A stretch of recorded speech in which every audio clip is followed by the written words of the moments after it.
Pension పంపిణీలో అనేక జాగ్రత్తలు తీసుకుంటున్నట్లుగా మంత్రి పార్థసారథి తెలిపారు. లబ్ధిదారులకు ఇబ్బంది లేకుండా పెన్షన్ అందించే బాధ్యత అధికారులదేనని చెప్పారు. అమరావతిలో ఆయన మీడియాతో మాట్లాడారు.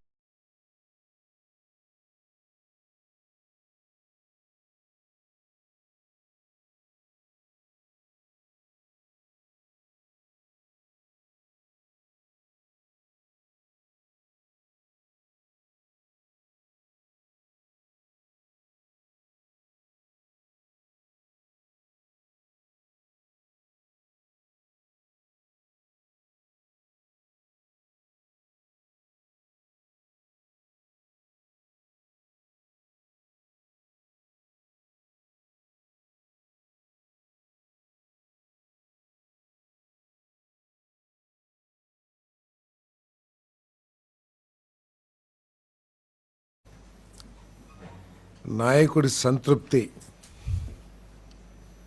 అనే ఆలోచన మీద గత ప్రభుత్వం పనిచేస్తే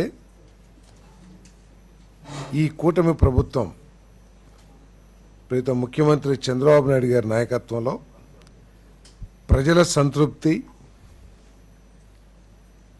ప్రభుత్వం అందించే సేవలని ఎంత మెరుగ్గా ప్రజలకి అందించబడుతున్నాయి అనే ఆలోచన మీద ఈ ప్రభుత్వం పనిచేస్తుందని చెప్పేసి, ప్రజల సంతోషం అనే ఆలోచన మీద పనిచేస్తుందని చెప్పేసి నేను తెలియజేస్తా ఉన్నా. నేను ఈరోజు ముఖ్యమంత్రి గారు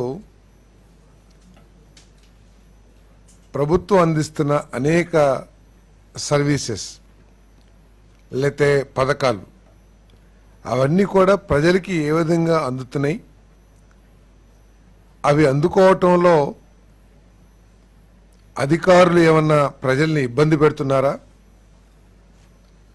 అందుకున్న తర్వాత ప్రజల సంతృప్తి ఏ విధంగా ఉంది,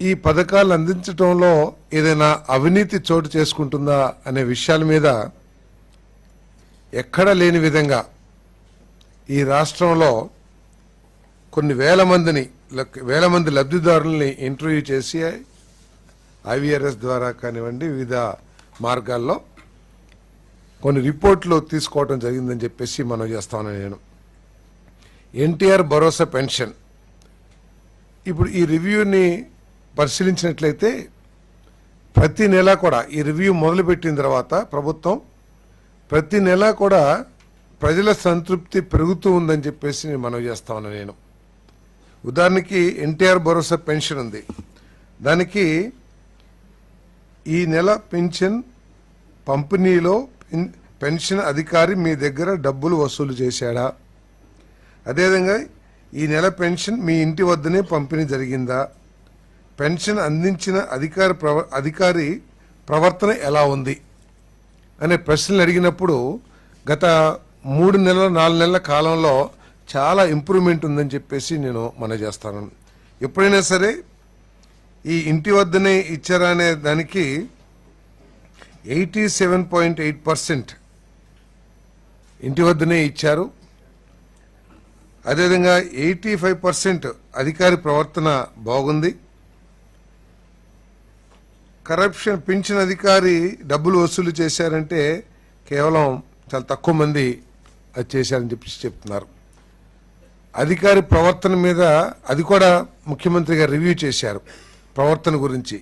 అది కొన్నిసార్లు లబ్ధిదారుల ప్రవర్తన కానివ్వండి లేదా కొంతమంది ఉద్దేశపూర్వకంగా రాజకీయంగా ఆలోచించి అక్కడ అధికారితో కొంత ఇబ్బందికర వాతావరణం రావటం కానీ ఇవన్నీ కూడా ఉంటాయని చెప్పేసి అధికారులు చెప్పడం జరిగింది. ఏదేమైనా కూడా లబ్ధిదారుల ప్రవర్తన ఏ విధంగా ఉన్నా వారిని ప్యాసిఫై చేసి వారిని సంతృప్తి పరచడం మన అధికారుల బాధ్యత. దీన్ని ఇంకా ఇంప్రూవ్ చేయండి అని చెప్పేసి మరి ముఖ్యమంత్రి గారు చెప్పడం జరిగిందని చెప్పేసి మనం చేస్తాం. ఇటువంటి రివ్యూ రెవెన్యూ సర్వీసెస్కు సంబంధించి, అదేవిధంగా హౌసింగ్ డిపార్ట్మెంట్కి సంబంధించి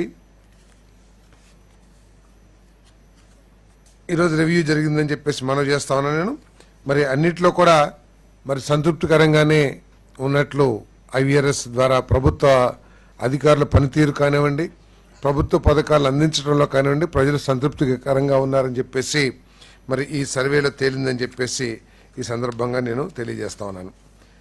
మరి దీనికి తోడు అనేక విషయాల మీద కూడా ముఖ్యమంత్రి గారు రివ్యూ డిస్కషన్ చేయటం జరిగిందని చెప్పేసి మనం చేస్తాను. ముఖ్యంగా నిన్న కురిసిన అధిక వర్షాలు ఏదైతే ఉందో అందరు కలెక్టర్లతో కూడా మాట్లాడి జిల్లాల్లో పరిస్థితి, వర్షపాతం, రైతుల ఇబ్బందులు, నష్టం ఇవన్నిటిని మీద కూడా రివ్యూ చేయటం జరిగిందని చెప్పేసి నేను ఈ సందర్భంగా మనం చేస్తాను. మరి మనం చూసాం కొన్ని ఛానల్స్లో ఏదో ధాన్యం కొనట్లేదు, ధాన్యం రైతులు బాగా ఇబ్బంది పడుతున్నారు అని. అధిక వర్షాలు వచ్చినప్పుడు ధాన్యం తడవటం, లేకపోతే కొంత వరి పడిపోవటం, లాడ్జ్ అవటం, ఇవన్నీ కూడా ఎప్పుడూ జరుగుతాయి. ఎందుకంటే పెద్ద హెవీ గేల్ వచ్చి పెద్ద వర్షపాతం సడన్గా వచ్చినప్పుడు ఇటువంటి నష్టాలు జరుగుతాయి. కానీ ఇటువంటి నష్టాలకి ప్రభుత్వం ఏ విధంగా స్పందించింది అనేది ఇక్కడ ఆలోచించాల్సిన విషయం అని చెప్పేసి మనం చేస్తాం. మీరు వర్షం రాగానే వెళ్ళి గద్దలాగా వాలిపోయి ఏదో ప్రభుత్వం ఏదో చేయట్లేదు, లేకపోతే చాలా నష్టపోయారు అనే పరిస్థితిని సృష్టించడానికి, అనే భావన కల్పించడానికి ప్రయత్నం చేయటం దిగజారుడుతనంగా నేను భావిస్తా ఉన్నాను. మరి ఈరోజు రివ్యూలో ముఖ్యమంత్రి గారు అందరు